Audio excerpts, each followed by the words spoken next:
to Sportscast November 19th.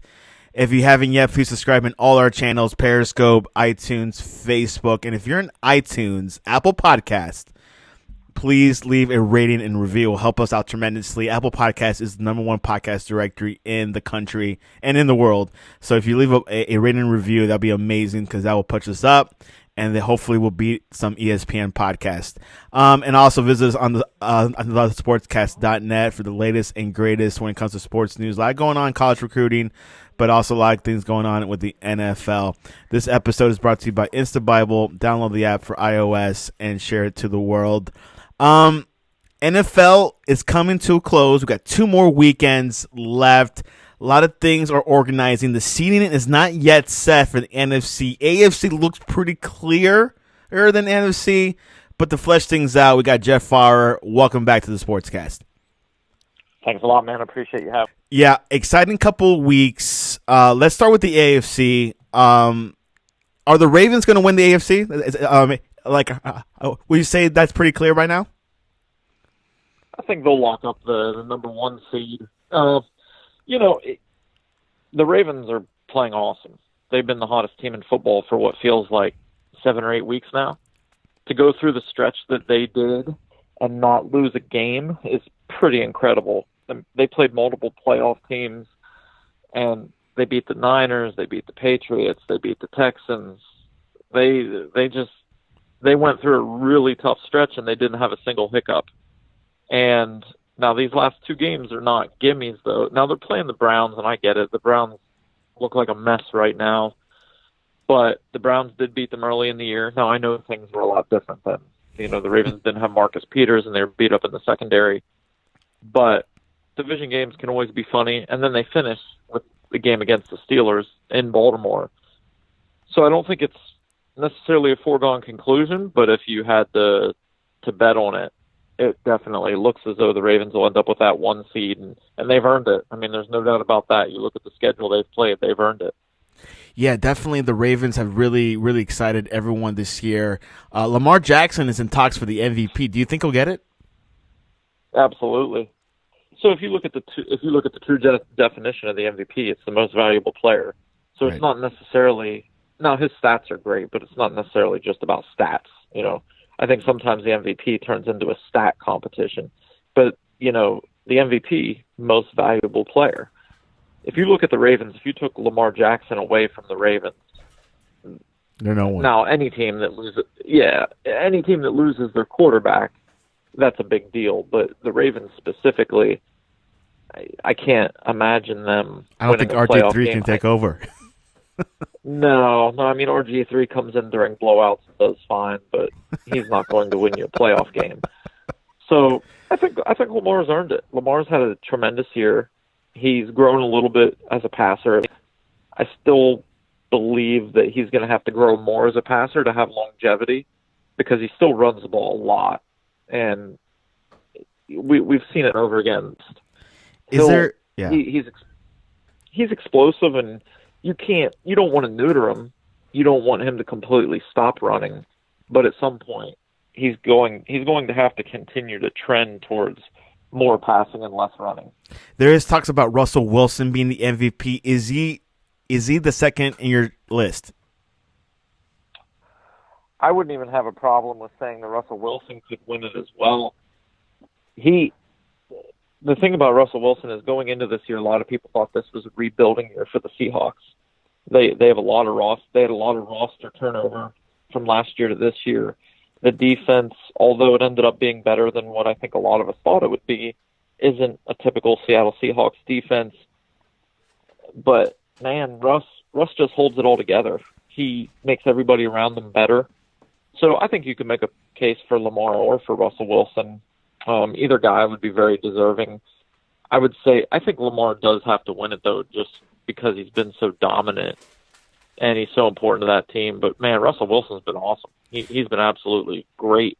And when you look at the receivers he's throwing to, I mean, Tyler Lockett is really good.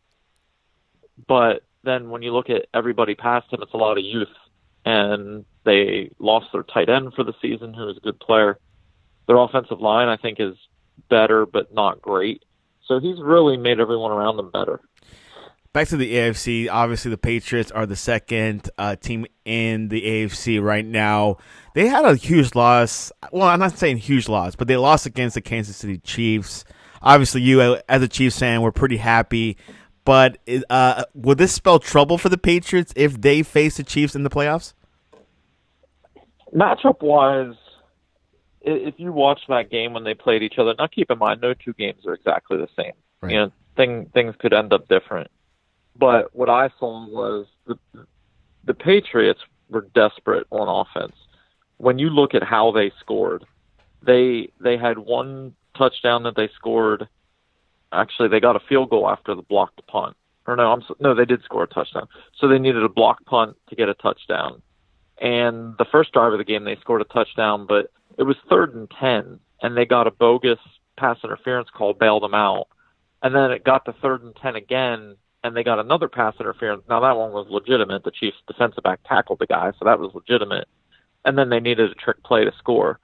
So when you see a team play that way, what that tells me is they don't trust their offense. They don't even think that their offense can move the ball. That's a long-term problem that they have. The Patriots' offense it's just lacking talent. You lose Gronkowski. Edelman's a year older. You had Josh Gordon and Antonio Brown early in the year, but neither one of those worked out. So when you really look at it, who's the second best receiver on that team other than Edelman? I mean, it might be Sanu, and he hasn't been great either. So just matchup-wise, if the Patriots and Chiefs play each other again, I think the Chiefs matchup-wise would be in a pretty good position. But at the same time, winning 2 games in the same season in New England, man. That's a lot to ask. It is a lot to ask. So, to me, this Bills-Patriots game this Saturday is gigantic. If the Bills do win and the Chiefs win their last 2 games, then the Chiefs would have the 2 seed instead of the Patriots. Now, although there seems to be a lot of enthusiasm about the Bills, and rightfully so, the Bills are having a really nice year, I'm still having a really hard time expecting the Bills to go into New England and win. I'm not saying it can't happen. It certainly can. And the Bills played the Patriots really tough the first time around until Josh Allen got hurt. And that was another game where the Patriots used a blocked punt to score a touchdown. So I'm not saying like, the Patriots are going to walk all over them or anything like that, but it's hard for me to see the Bills winning in New England. Looking at the Chiefs, obviously they did not have Mahomes for a couple of games, but they were able to maintain 10-4. How do you look at the Chiefs team this season so far, and can they go deep in the playoffs? As a team, they're probably better than last year, but they're not as fun, so they don't get as much attention. The offense definitely is not as good as last year. You can look at 100 different reasons why. The offense, I think, the 2 biggest things that I see when I watch is the interior offensive line is not as good as last year, and the running back position is not even close to last year. Those are the 2 positions that are going to have to find a way to play better if they want to make a deep run. The interior offensive line seems to get whooped. I mean, I hate to say it, but just about every single week they have issues with the interior offensive line. The running back position just doesn't. Shady McCoy. Yeah, no one's shining there. I mean, he can still do some things. He still makes guys miss one-on-one, but he doesn't have the speed to break away once he makes that guy miss. Darwin Thompson's a rookie, and he has all those physical tools that you want. He's strong, he's quick, he has great balance. So you always wait for Darwin Thompson to make that big play, but it just doesn't seem as though he's quite there yet. I thought Darrell Williams was maybe their most balanced guy, but now he's out for the year with that hamstring injury, so that doesn't help them. So the offense can still move the ball, but when it comes to the playoffs, what's going to determine whether the Chiefs get where they want to go, they have to find a way to finish drives in the red zone. And, they played a really good game against the Broncos. They controlled that game from the very start to the very end. You never felt as though the Broncos had a chance to win that game. At the same time, they did not make the most of their red zone opportunities, and against a better team, that could definitely hurt you. The defense is worlds better this year than it was last year. And I don't care what analytic you look at, what statistic you look at, anything that you can measure, they're better this year than last year.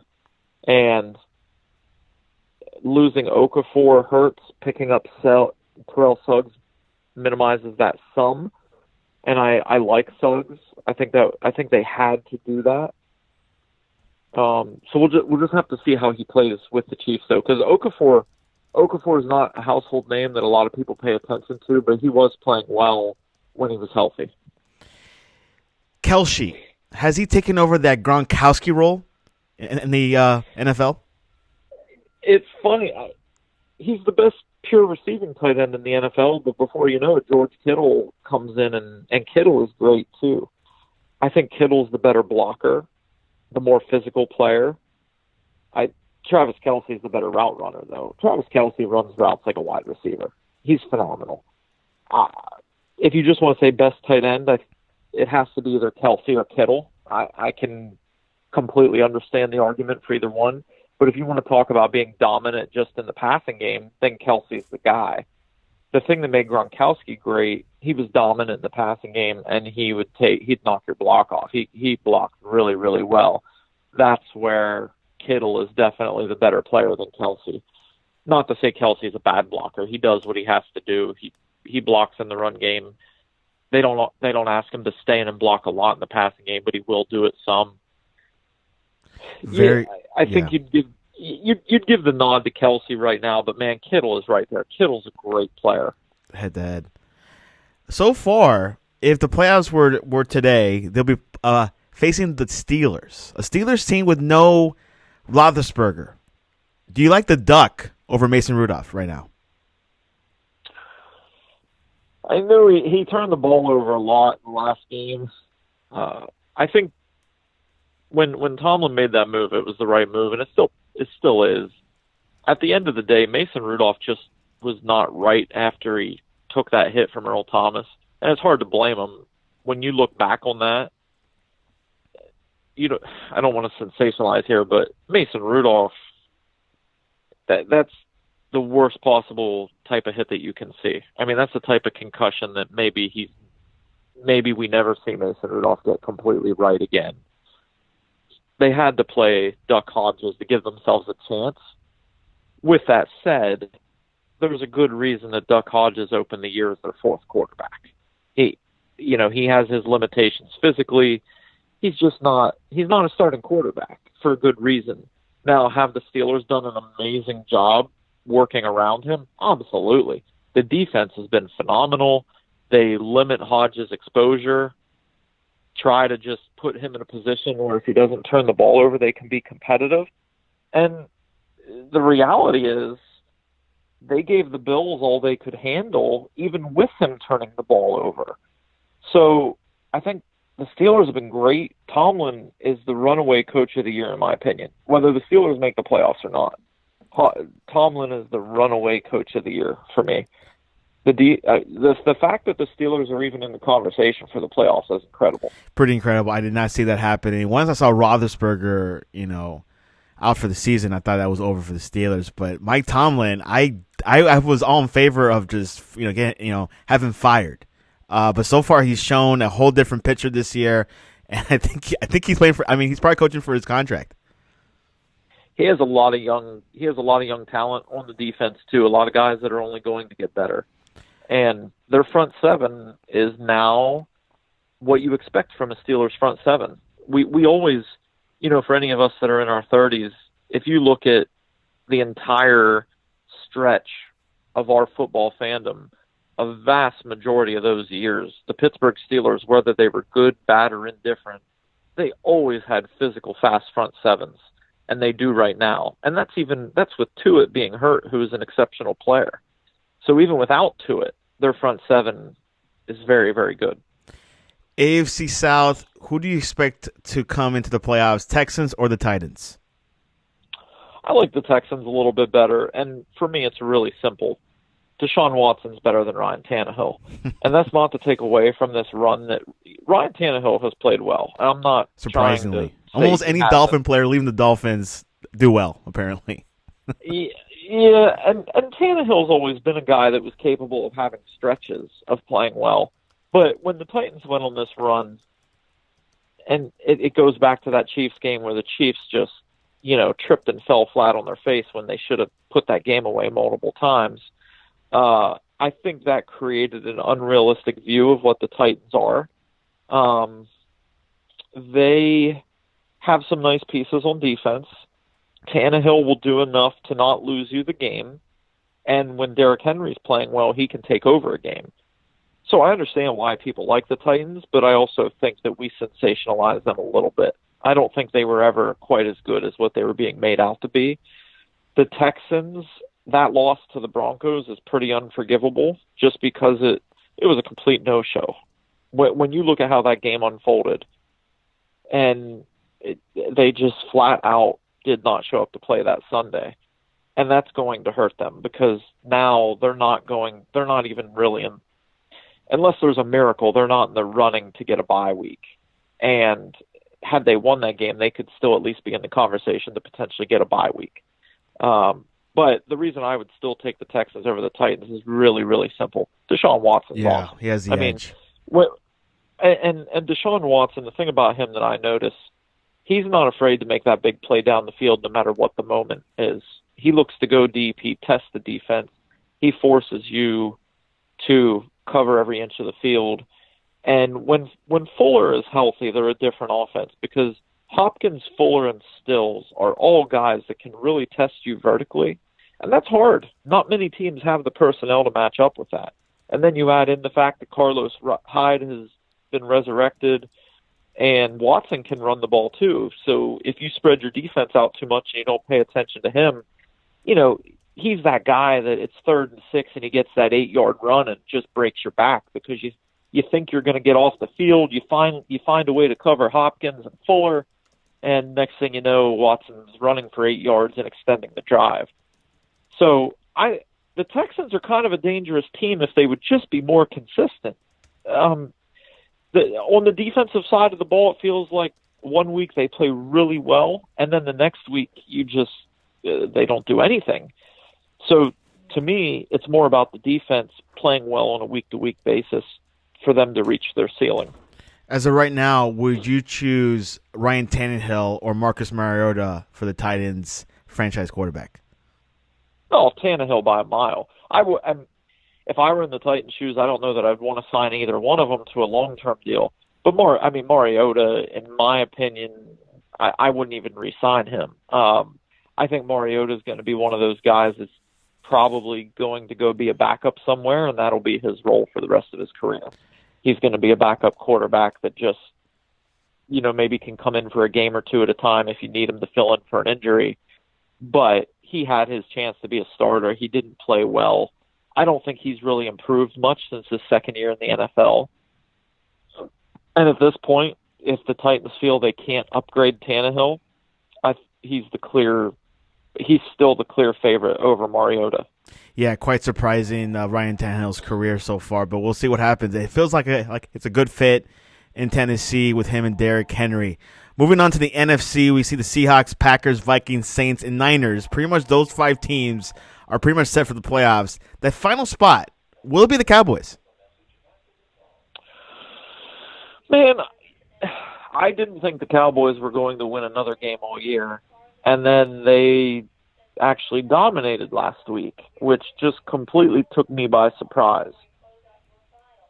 The Eagles unfortunately, there's a couple teams every year where they just get so beat up that it just becomes difficult. The Eagles on offense just have such a ridiculous number of injuries. But, to me, I still have a slight lean towards the Eagles. And it's just as simple as I don't trust Garrett more than I trust Peterson. And I won't be really surprised if it does end up the Cowboys. But I have a slight lean towards the Eagles. I do. And I feel as though they're the better coached team. And even though they are really beat up, I trust their defense to make one big play in a big moment more than I trust the Cowboys defense, which I never thought I'd be saying right now. Because the Cowboys defense, when you look at all the individual talents they have as much talent as maybe any defense outside the top 5. I mean, they have talent. But for whatever reason, it just hasn't translated this year. So I trust the Eagles a little bit more than the Cowboys. What did the Eagles need to do to get things together and get into the playoffs? Well, they're going to have to rely on their defense and manufacture a run game and hope that Carson Wentz makes a lot of plays. And Wentz has to stop fumbling. I mean, I watch Eagles games with my father-in-law, and I just saw the statistic the other day where Wentz in the last, I want to say it was 3 years, has 46 fumbles, and the next closest person has 21. He has to start protecting the ball because the Eagles can win ugly. They've proven that over 3 years. They can win ugly. But what makes it really hard to win ugly is when you turn the ball over. So if you're going to win these 17-14 games, that's fine, or even 28-20, but you score late or whatever it is. You can win ugly, but you have to protect the football if you're going to win ugly. I still think Wentz is a playmaker. I mean, that throw he made to Miles Sanders against the Redskins last week, I'll tell you what, there's only 5 quarterbacks in the NFL that can make that throw. You know, obviously he's one of them because he made it. But he's still capable of the wow throw. He's still capable of the great play. But he has to cut down on the turnovers if they want to make any type of run. And let's just be blunt here, as beat up as the Eagles are, it's going to take a minor miracle for them to make a real run because the NFC is just loaded this year. Yeah, it's quite different. The Packers are number 2, the Seahawks are number 1, the Saints fall off a little bit. But right now, who do you think is the best team in the NFC besides the records? I'm still a 49ers believer. Now, they didn't play well. Losing to the Falcons is pretty bad. Yeah. At the same time, the Saints lost to the Falcons too. So the Falcons are an odd team. They have 5 wins all year, but they won at New Orleans and at San Francisco. So they're certainly capable of getting up and pulling an upset. But I like the Niners. The Niners are another team that just got a ton of injuries at the worst time here near the end of the year. They need to get Sherman back. They need to get Dee Ford back. They need to get Tart back. I think as long as they get a majority of those guys back, they're going to be okay. So I like the Niners a lot. And what it comes down to is just that I know Garoppolo is probably on the lower end of quarterbacks that are going to be in the playoffs. But when I look at how the Niners match up with each team, if they had to play the Vikings head-to-head, if they had to play the Saints again head-to-head, they already proved, they can score a ton of points against the Saints. If they played the Packers, when I look at all those matchups, I like how the Niners match up with them up front. And Garoppolo, for the most part, won't have to play hero against those teams. But again, I do think it's important that they get that bye week, so that matchup head-to-head against Seattle is going to be enormous. Because what it does look like, the way it's going to play out, is if the Niners win out, they'll end up with the number 1 seed because one of those games is against Seattle. But if Seattle does win that game and they end up with the 1 seed and the Niners have to go on the road in the playoffs, then all of a sudden things get murky. Last night, Jaguars fired general manager Tom Coughlin days after the NFLPA warning to players. What are your thoughts about that? What's going on in Jacksonville? From what I can gather, it seems as though the Jaguars were fining guys for some nonsensical things. And part of me gets it, and part of me says that's just not how things are anymore. Tom Coughlin's an old school guy. He wants you to tie your shoes, make your bed, tuck your shirt in, and show up to every practice 15 minutes early. And I can certainly understand that because the Jaguars are a franchise that, even when they were good, were lacking discipline. I mean, if they're a more disciplined team, they probably played in the Super Bowl 2 years ago. Yeah. With that said, when you start finding guys $90,000 for nonsensical things, well, you're going to, first of all, it's going to hurt your team morale. Second of all, when you do go try to sign free agents, look, these guys talk to each other. If you want to bring in a big name free agent, that free agent has talked to your other players, whether it's at the Pro Bowl, whether it's just because they're friends, maybe they have the same agent, maybe they work, have the same endorsement deals. These guys talk to each other. So when you're trying to get a new player to come into your team and they've found out that you're getting fined 90 grand or 100 grand or who knows what, just these crazy penalties, that is not a way to attract top talent. Now, I'm not saying you have to let it be total anarchy and never hold standards, never have discipline, but there has to be a balance there where you support your players and you're not looking for reasons to nail them with fines. Definitely a thing to look at. There's also rumors that they're going to clean some house, maybe even fire the coach, Marone. To me, I think what really sped up the process in Jacksonville, Telvin Smith leaves, you trade Ramsey, Calais Campbell's at the end of his career. Now Miles Jack has been hurt. You are in a position where it's time. You know, they tried to put together this dream team defense, and to be fair, it almost worked. They were a player or two away from beating New England in New England, and if not for that botched fumble call that took away a big Miles Jack return, they very well probably do make the Super Bowl. But it didn't work. And at the end of the day, when you try to stack one side of the ball with veteran players, you know that you have a short window. They brought in Nick Foles to try to get over the hump this year. It didn't work. And unfortunately for them, you had a small window. It didn't work. Now you have to go back to the drawing board. And to be fair, they do have some nice young pieces. I think Ronnie Harrison, their safety, is a really nice player. I think Josh Allen is one of the best rookies I've seen all year. And I don't know his exact stat line. Maybe the stats don't back that up. But when I've watched Jaguars games, he jumps off the field. He jumps off the screen. And he's going to be a really good rusher. So the Jaguars have pieces to work with. I think maybe a young coach that can relate to the players a bit as they rebuild that team. Yeah, and also when they signed Blake Bortles, I think that was a horrible decision when they were extending his contract. They're still put that in a way because they gave him a multiple year deal, and despite the fact that he probably played his best ball at the right time in that playoff run, he was actually okay. I mean, that Steelers game, he played pretty well. You know, when they scored over 40 against the Steelers to win that game. But then he kind of crashed back to earth the next year, and there's a lot of good defensive teams that always feel they're a quarterback away. The Jaguars thought they were, and as it turns out, Nick Foles played a couple games. Well, he played less than one game, got hurt, came back, played one game, and got benched. So I don't know if Minshew is the long-term answer or not, but he at least gave them a fighting chance. Definitely to take a look at in the next couple of months for the Jaguars. Ron Rivera let go of the Panthers. Was that a right decision? I think Rivera's a good coach, man. I mean, sometimes it's time for a change. So maybe that was a situation in Carolina where they felt that they needed a fresh start. But Rivera's not going to be out of work long. And it's funny, we just talked about the Jaguars, and even though Rivera's not necessarily a young guy, like I said, to fit that profile, Rivera could go in there and turn them around pretty quickly because he'd have talent on defense. I just can't imagine that Rivera's a free agent very long. I really can't. Again, I could be completely wrong, but I think he's a good defensive coach. Probably, he's... Jeff?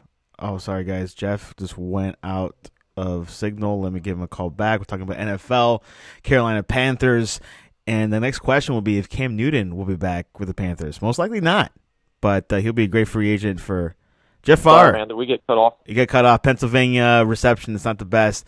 Let's continue with the Panthers. Will Cam Newton be back? I don't think he will. I don't think so either. I think if you're gonna fire your coach and make these wholesale changes, then part of that is probably starting a quarterback, especially a guy that's been banged up a lot. That you make the complete fresh start. Something to definitely look at for the next couple of months for the Carolina Panthers. A hot team that they went to the Super Bowl, I believe, in 2014, around like the mid-10s, obviously. But yeah, Kyle Allen has had a great season so far. I think Will Greer will be starting this weekend. Yeah, they want to see what they have. Take a look at them, and I get it. If you're out of the playoffs, that's what you should be doing. Examine your young talent, see who's really going to perform for you, so that you know going into the draft in the offseason what you need to do. And I've been thinking about, so where will Cam be a good fit in another NFL team? So that's tough. That's tough because he's a mid-tier, injury-prone. He has to go with a team that has a quarterback already. That's what I'm thinking. I think the team that isn't getting talked enough about in the quarterback conversation is the Steelers. Ooh. So everybody assumes that Ben Roethlisberger is just going to come back. But there's two things with that. First of all, Roethlisberger was already showing signs of decay. Yeah. Before this year when he got hurt. Correct. He led the NFL in interceptions last year. Plus, he was hinting retirement 2 years ago. Yeah, exactly. Talked about retirement. And now you add to that a major elbow injury on his throwing hand. Yeah. I think it's a little bit optimistic to just assume Ben's going to come back and be anything what people have in their head. And the Pittsburgh Steelers, one of the reasons that they've been a great winning organization for time is they don't mix feelings. Like, they do what's best to win games, period. I will not be surprised if the Steelers if they don't feel that Roethlisberger is going to be what they need him to be. They know that they can only keep that defense together for so long. Now they are young, but Hayward to it. Some of those guys are getting older. So maybe it's not even necessarily Cam, although I think Cam would be a good fit there because the Steelers want to throw the ball down the field. But or maybe bring some veteran leadership to those guys, those kids, to the quarterbacks. Yeah. I'm just saying, do not overlook the Pittsburgh Steelers when you're talking about veteran quarterbacks that could get a shot. And the other one I would say is Denver, just because I know Drew Lock had that one big game. We'll see how these last two games go, but I don't think it's a foregone conclusion that Drew Lock is the guy. Yeah. And I'm not saying he can't be. I'm not saying he can't be good, but I just don't think it's a slam dunk that he's good either. Yeah, something to definitely look at. Some quarterbacks out there that are losing favor in their respective clubs. And, of course, just like Eli Manning, we don't know. He might not come back. So there's another quarterback talk. He does not talk about retirement.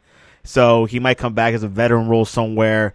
Or, maybe go to a team that they're going to pick up a rookie quarterback and maybe he's able to bring that veteran leadership towards them or give them some guidance. But anyways, anything else before we head to game predictions? I think we're ready for the predictions. It's a big week. A lot going on, and I got to sneeze. Oh, man. Let's go with Thursday night football. No, actually Saturday football. Houston at Tampa. Saturday. Boy, this is if the Buccaneers weren't so beat up at wide receiver, I would actually pick this to be an upset, and I think the Bucs would win. You know what? I'll be bold. I think this will be an upset. The Texans are in that in-between game. In between the two times they play the Titans, they just beat the Titans in a tough game. The Bucs have nothing to lose, and the thing about Jameis Winston is he's the most entertaining quarterback in football. He's going to chuck it all over the yard. He's going to throw picks. He's going to throw touchdowns. And the Texans have really struggled in the secondary. So it'll be a high-scoring game, and the Buccaneers pass rush will make one play in a big moment, and they'll win a 28-24 type game. James Winston's the most unpredictable quarterback because he can throw, he can have like 400 yards against the 85 Bears and then play against a high school team and have like 5 picks.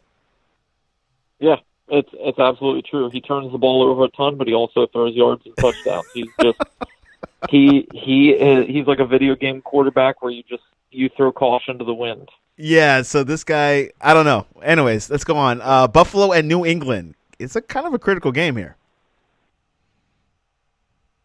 Yeah. I'm sorry. You cut out there. Can you just Oh, repeat that one? yeah, the Bills at the Patriots. Yeah. I mean, so my rooting. I don't want my rooting interest to get in the way here. I mean, obviously, as a Chiefs fan, I'd like to see the Bills win this game. But I will say, the Bills absolutely can. They can win the game.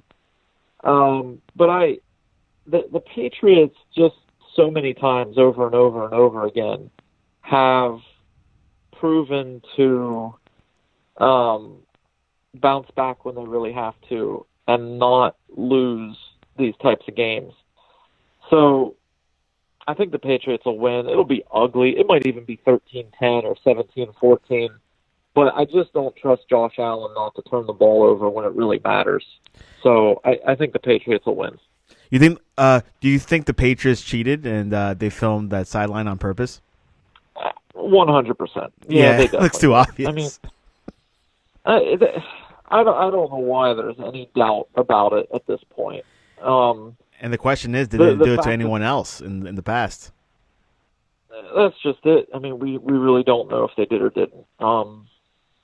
The part that got me is when they're talking to the cameraman and his first thought is, well, can we just destroy it?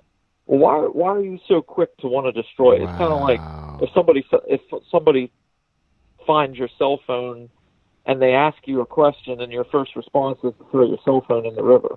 Well, what was on your cell phone that you didn't see? You know.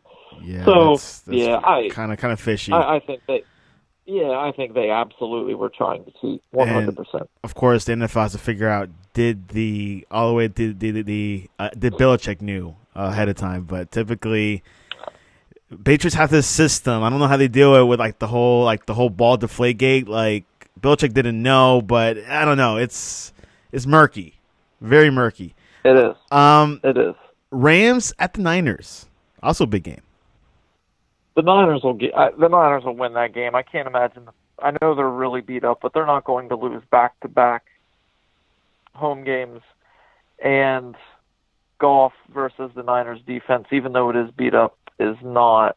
I don't see that going well for Goff. New Orleans Saints at the Tennessee Titans, divisional game. Yeah, I like the Saints there. The Titans will give them a game, and the Saints don't play as well away from the dome. But the Saints are just a better team, and the Saints' passing game is really going to be a problem for the Titans. The Titans' secondary is not a strength. They've had some injuries there. They've had some guys that probably haven't performed as well as they would hope. So that looks like a 31-20 or a 31-17 type game to me. And will the Steelers walk over the Jets? I don't know about walkover. That's a tough one for me. What I'm curious about is whether the Steelers will have a letdown after that tough loss to the Bills. So I don't know that we'll see the Steelers' best game playing at the Jets. But at the same time, they've played pretty well most of the year. So going along with, I keep looking at it. I think the Steelers are going to get that sixth playoff spot over the Titans. So, yeah, the Steelers will win, but I don't think it'll be pretty. It'll be 20-17 with a couple turnovers deciding the game. The Panthers at the Colts. Man, that's a weird. I mean, I would take the. Yeah, I mean, you would I think the take Colts. I mean, the Colts are playing for pride at this point, but so are the Panthers. The Colts being at home, yeah, they'll win, especially with Greer starting. That's a tough thing. Yeah, I like the to see Colts how defense well Greer is actually. Yeah, Greer does. So the Colts defense is very. They're very fundamentally sound. The defensive coordinator is really unpredictable. That's hard for a young quarterback. So that'll be another ugly. I keep saying that. I keep saying about all these ugly games, but I think it'll be an ugly win for the Colts. Here's another ugly game, loser bowl. The Bengals at the Dolphins. Yikes! The Dolphins will win that game. They're the home team. The Bengals are such a mess, man. I mean, they really are. I mean, they had that mic'd up session with Andy Dalton before the game, and the guys were really acting like they didn't want to be there. So I think I don't know of a team that I would pick to lose to the Bengals right now. Yeah, a team that I do not know why the Patriots have to do a little bit of cheating for it. It doesn't make sense. Ravens at the Browns, divisional matchup, rivalry. That's a rivalry game. I every week I say to myself, the Ravens have to lose at some point, right? Like that's what I. This keep could be a good thinking weekend to pick it. Like they can't just they can't just win forever, right? Like that. Like they're not going to finish the year 14-2, are they? I mean, they got to rest this guy, Lamar. I mean, he's probably tired. I know he's banged up a little bit. I heard.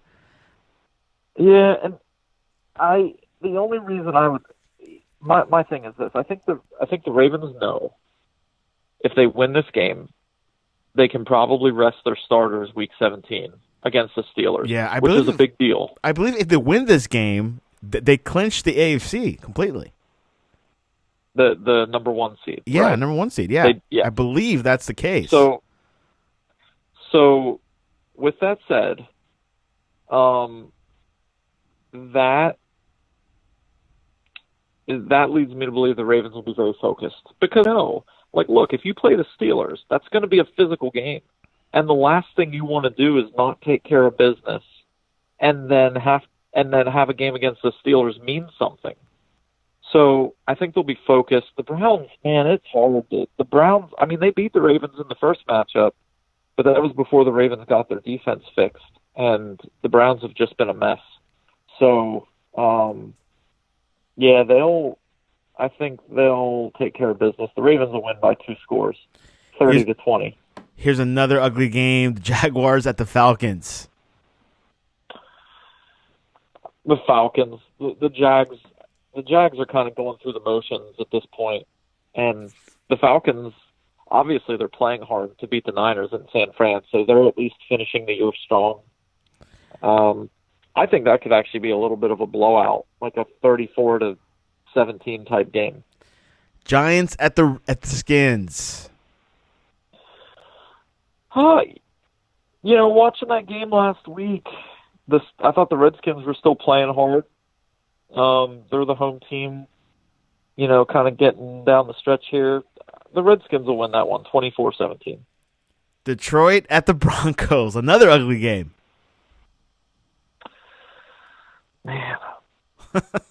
Broncos. Yeah, the Broncos will win that one. The Lions are really beat up. Denver does play better at home. The Broncos will win that game. They do. Their defense plays really well at home, even though their defense is decimated right now. But, I think the Lions are just kind of playing out the stretch. And I think Drew Lock will be motivated to want to play a quality game here, especially at home. So the Broncos will win that one 20-17. Oakland at the Chargers. Oakland. I mean, they're it seems like I'm saying this about everybody. A lot of teams are beat up this time of year. It feels as though Oakland's still playing hard. The Chargers really, last week I'm not saying they quit. That's a really, I think people throw around that term a little too much. But I think it is fair to say the Chargers aren't totally vested in playing right now. So I think the Raiders will win that game just because they're still showing up every week. The Cardinals at the Seattle Seahawks. I could smell an upset here. I could not. There you have it. If it was in Arizona, yeah, that's going to be Seattle's going to take care of business there. I mean, that's going to be a 28-17 type game, and the Cardinals might have to score late to get to 17. Probably the biggest game of the weekend and the most talked about game of the weekend. The Cowboys at the Eagles. The Eagles are going to win, and I don't have a great reason for saying that other than I just like Peterson more than Garrett, and it's in Philly, so the Eagles' defense will make just enough plays and they'll win 24-20. What does Jason Garrett have to do to keep his job? To me, it sounds as though he'd have to get in the playoffs and then win a playoff game. I don't know that he'd have to do anything beyond that, but they're going to at least have to win a playoff game. Yeah, it seems like his job is on the line. There's two two coaches that I've been hearing rumors that are strong candidates. So he's definitely playing for his job right now. Chiefs are visiting Chicago Bears. Boy, this one makes me a little nervous. So one of two things is going to happen. So the Bears were eliminated from playoff contention last week. So when that happens, you see one of two things. You either see the team come out and just kind of have a poor performance because they're suffering that letdown from getting eliminated. But the other thing that can happen sometimes is guys just play for pride, so they actually come out and play really hard. The one matchup that worries me is the Bears are really good on the interior of their defensive line, and like we talked about earlier, that's been a huge problem for the Chiefs all year. So the Chiefs will win, I think. But you're not too confident about this game. No, and it's going to come down to the wire. I think the Chiefs' defense is going to be the one that is going to have to win the game. And Trubisky, he's had some games where he's played okay, but he'll give you opportunities for turnovers. I mean, every single week, he'll give you throws that can be turnovers. What the Chiefs are going to have to do is make good on those plays and set up the offense with good field position and maybe even score a defensive touchdown. So the Chiefs will win 24-14, but I think they might score a touchdown late to make the final score bigger than what the game really felt like. I don't think it'll feel like a 10-point win. It'll be a much closer game throughout. Has Trubisky's stock dropped this past season? If you're the Bears, I don't know if you pull the plug and just start over. Maybe you try to find a stopgap veteran. Maybe that's where Cam could end up, because they do. I mean, the Bears still have a ton of talent on defense. When you look at their defense when it's healthy, they have a ton of talent on defense. And their offense has a lot of talent too for that. Their offense has good receivers and some nice running backs. But when your quarterback isn't good, it just messes it all up. So they have to figure out the quarterback position. Divisional rivalry, the Packers at the Vikings with no Dalvin Cook. The Packers. Yeah, I like the Packers. I know it's in Minnesota, but I just always I like Rodgers versus the Vikings. So many times it comes down to quarterback play, and I just trust Rodgers more than I do Kirk Cousins. Yeah, Rodgers is having a phenomenal season. The Packers are back where they need to be, playing at the highest level. Random question of the day: do you prefer to wrap your presents or put it in a gift bag? Oh, gift bag for sure. I can't wrap to save my life. Gift bag is winning 44% to wrapping 33%. Gift bag it's just the easiest way to do it.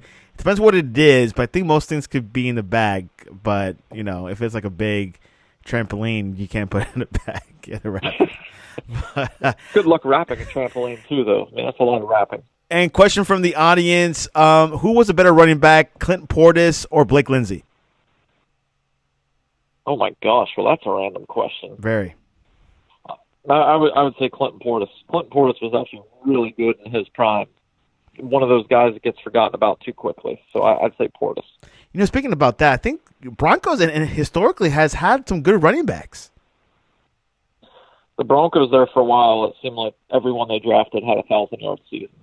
They were exceptional. I think they still do have really good running backs. They just have to get the offense around them to be better.